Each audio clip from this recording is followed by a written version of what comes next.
Recognizing Somaliland will also probably improve US-Ethiopia relations, another way to push back against the Houthis. madaxweyne cabdiraxmaan maxamed cabdullaahi yiro ayaa daboolka ka rogay waqtiga kama dambaysta ah ee la aqoonsanayo jamhuuriyadda Somaliland. waxana uu In an interview to the Guardian newspaper published in the UK, he says recognition is on the horizon. 1960, the Independence Day of the Republic of Somaliland. Assalamu alaikum wa rahmatullah wa barakatuh. dhammaan ummadda islaamka meel kasta joogtaan aad baad u mahadsantihiin waa iyo walaalkiin Jamaal channelkaygu hadduna subscribe ku ahayn subscribe like share comment intaba adigan kugu leeyahay aad iyo aad soo dhawo gacmo furan qalbi furan qol furan iyo qaar kale badan aad iyo aad maanta maxay idin hayaa baryahan channelkeen hoos wuu yara socday videoga like gare commentigana fikradahaaga igula soo wadaag aad baad u mahadsantihiin aad iyo aad maanta maxay idin hayaa arrimaha aqoonsiga ee Somaliland waxyaabo badan ayaa ka soo kordhay arrimaha dibadda waliba madaxweyne cabdiraxmaan ciro hawshii aqoonsiga ee arrimaha dibadda dadkeena inta badan waxay leeyihiin maxaa almacno loo dhaqaajin waayay laakiin waxyaabo aan ogeyn ayaa socda aad iyo aad dalka Itoobiya heshiiskii ayaa la cusboonaysiinayaa ee berigii hore la saxeexay heshiiskii dib ayaa loo cusboonaysiinayaa dawlado badan oo ka soo hadlay Somaliland aqoonsiga sababaha loo haysto iyo waxyaabaha kalifay in Somaliland aqoonsigeegu imka sinu soo raadkaado soo soo jiitamo ilaa waqti aan ognahayba aad iyo aad aqoonsiga Somaliland hadda muxuu ku iman karaa shuruudihii aan la buuxiyay maxaa laga daba geen karaa waxyaabo badan ayaa la isweydiinayaa halkan baad ka ogaan doontaa channelkan la soco subscribe like ta ka iloobin markastana channelkan ku xidhnow aad baad u mahadsantiin 24,000 inaan galno waxa ka dhiman 100 qof oo kaliya subscribe ta recent years, there has been a growing trend among Somalia leaders and their Somalian citizens to claim and celebrate on June 26, 1960, the Independence Day of the Republic of Somaliland. The question that arises is this: did Somalia ever commemorate this day in the past? The answer is no. Historical records and official documents make it clear that successive Somalia governments never formally recognized or celebrated June 26th. In October 1960, the Somalia Parliament passed legislation officially designating public holidays that would be observed by employees and enforced through the Ministry of Labor and Social Affairs. That law explicitly recognized only 4 national holidays: 1 New Year's Day, 2 the Prophet's birthday, 3 National Flag Day, October 12th, 4 July 1st. June 26th was not included among the official national holidays and has never been the subject of any formal state commemoration by any Somalia governments. Even under the military regime, June 26th was viewed as a politically dangerous day.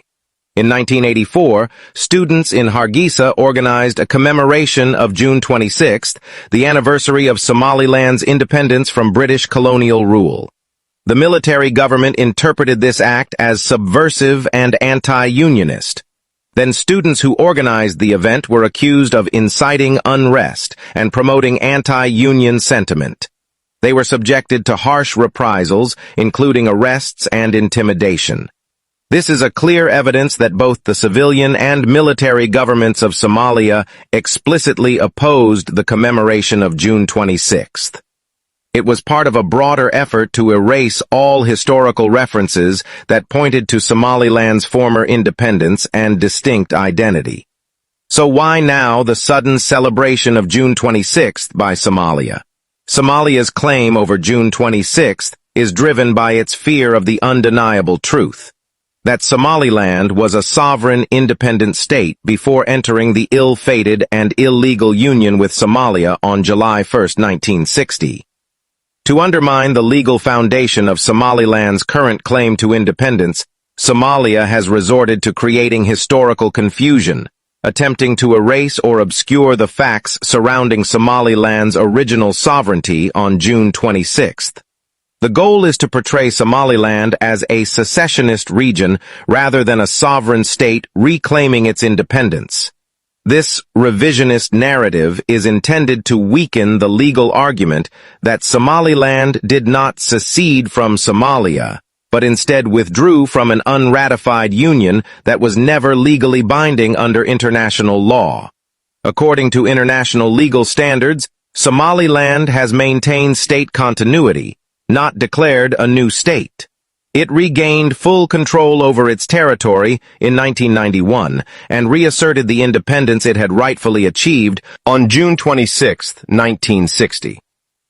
Somalia's recent attempts to appropriate June 26th as a national holiday are a political and legal tactic aimed at erasing the legitimate historical foundation of Somaliland's statehood. This is a textbook example of fascist behavior, where Somalia and many Somalians deliberately steal, distort, and erase Somaliland's history and identity because they have no proud history of their own to showcase. Instead of building their own legacy, they cling to Somaliland's achievements, hoping to rewrite the past and deny a sovereign people their rightful place in history. dhalinyarta Somaliland waxaan leeyahay dhamaantiin hal la istaago media meel kastana hal la qabsado aad iyo aad aqoonsigeen waxaan waxba in baa ka hadhay idinkuna hal la xoojiyo oo meel kastaba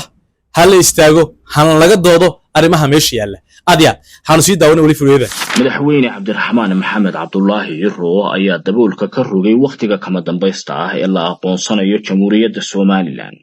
waxaana uu faahfaahin dheeraada madaxweynuhu ka sameeyay dadaalada diblomaasiyadeed ee qarsoon iyo dalka ugu horeeya waqtiga uu ictiraafayo Somaliland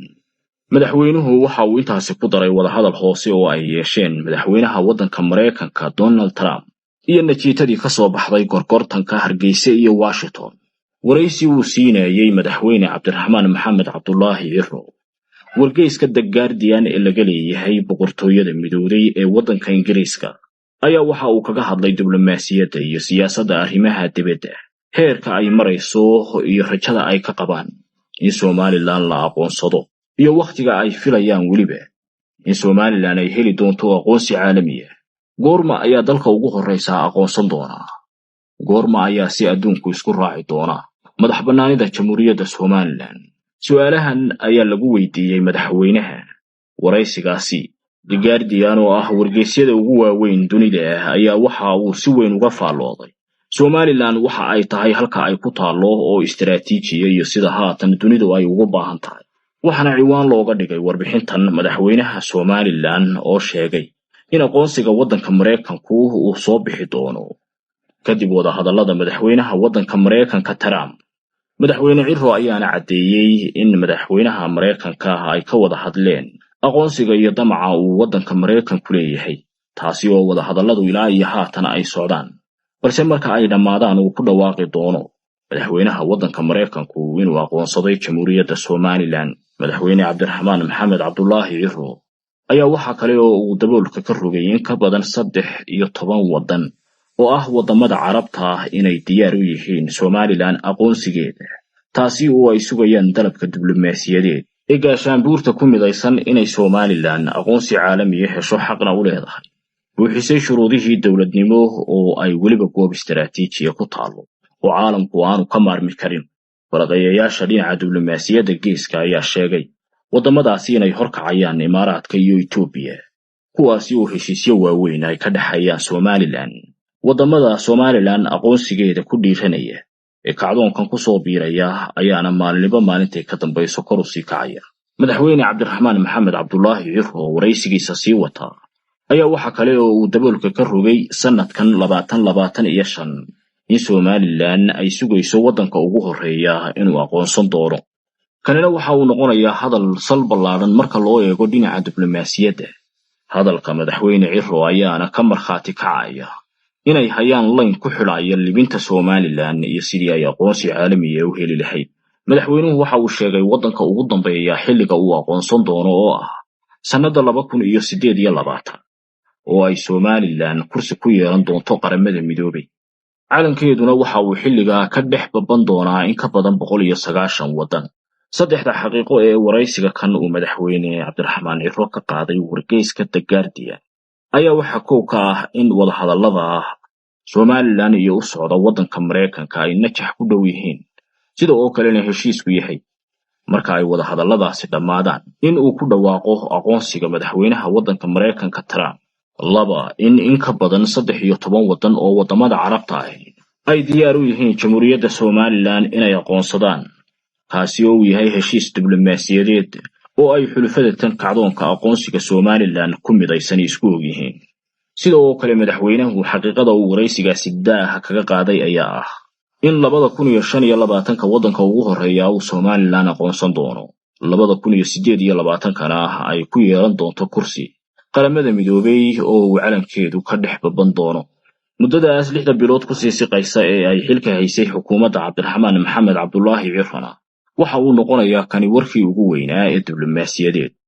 ee uu daaha ka qaado madaxweyne Cabdiraxmaan Maxamed Cabdullaahi Cirfan, kaasi oo si weyn hurdada ugu diidaya filla Soomaaliya iyo kuwa ka soo horjeeda madax bannaanida Jamhuuriyadda Somaliland. aad baad u mahadsantihiin haddaad ilaa dhammaadkii ila soo gaadhay qalbi furan qol furan iyo qaar kaloo badan mar kasta saad ii garab taagantihiin ee like tiyo subscribe tiyo commentigaba aad igu caawinaysaan. allah ha idin caawiyo. aad baad u mahadsantihiin. thank you so much.